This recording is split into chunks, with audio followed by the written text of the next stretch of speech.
Bismillahirrohmanirrohim. Syarah hikmah kedua, keinginanmu untuk tajrid atau melulu beribadah tanpa berusaha mencari dunia padahal Allah Subhanahu wa Ta'ala masih menempatkan engkau pada asbab atau harus berusaha untuk mendapatkan kebutuhan sehari-hari, termasuk syahwat nafsu yang samar. Sebaliknya keinginanmu untuk asbab atau berusaha, padahal Allah Subhanahu wa Ta'ala telah menempatkan dirimu pada tajrid atau melulu beribadah tanpa berusaha, maka demikian itu berarti menurun dari semangat yang tinggi. Hendaknya orang yang sudah mencapai makrifat pada Allah Subhanahu wa Ta'ala mau menerima apapun yang ditentukan olehnya. Boleh jadi, keinginanmu untuk meninggalkan kasab atau usaha, padahal Allah Subhanahu wa Ta'ala telah menempatkanmu pada makom kasab, itu adalah keinginan nafsu agar engkau dianggap oleh masyarakat sebagai orang yang zuhud. Dengan demikian, engkau termasuk orang yang tidak mempunyai tata krama kepada Allah Subhanahu wa Ta'ala, karena tidak mau menerima apa yang sudah ditentukan olehnya untukmu. Sehingga engkau menjadi orang yang melampaui kehendak Allah Subhanahu wa Ta'ala. Adapun tanda bahwa engkau ditempatkan pada makom kasab, adalah dengan wujud selamatnya agamamu, karena engkau tetap berusaha, tetap melakukan ibadah, sholat berjamaah, mengaji, memperbanyak ketaatan, serta bekerja memenuhi nafkah keluarga.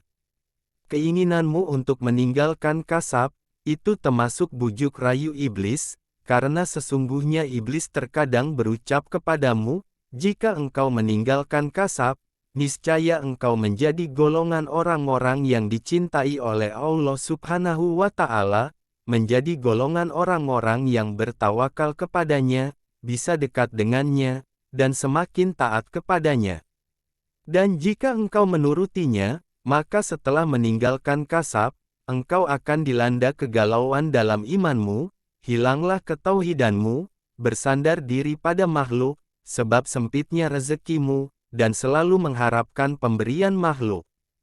Pada akhirnya, engkau yang asalnya menyembah Allah Subhanahu wa Ta'ala akan berbalik menjadi menyembah makhluk. Dengan begitu, hilanglah keimananmu, dan bergembiralah iblis. Keinginanmu untuk asbab atau berusaha padahal Allah Subhanahu wa Ta'ala sudah menempatkanmu untuk meninggalkan asbab atau usaha, yang demikian itu bisa menurunkan dirimu dari semangat yang tinggi pada semangat yang lebih rendah.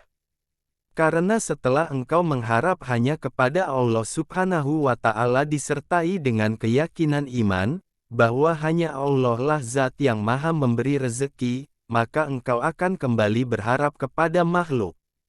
Dan angan-anganmu akan menjadikanmu hina. Alhasil, wajib bagi orang yang sudah makrifat kepada Allah Subhanahu wa Ta'ala, untuk rela menerima apapun makom atau tempat yang telah ditentukan oleh Allah Subhanahu wa Ta'ala dan menjalankannya, hingga Allah sendirilah yang memindahkannya pada makom yang lain. Adapun tanda engkau ditempatkan pada makom tajrid, atau melulu beribadah tanpa berusaha mencari dunia atau meninggalkan usaha, adalah mudahnya engkau mendapatkan penghidupan, dari manapun datangnya rezeki tersebut.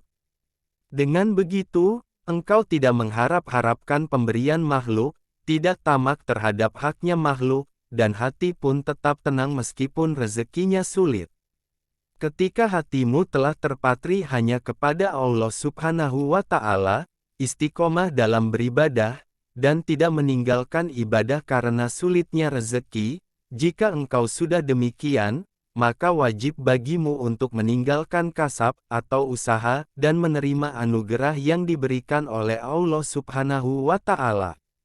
Wallahu a'lam bishawab.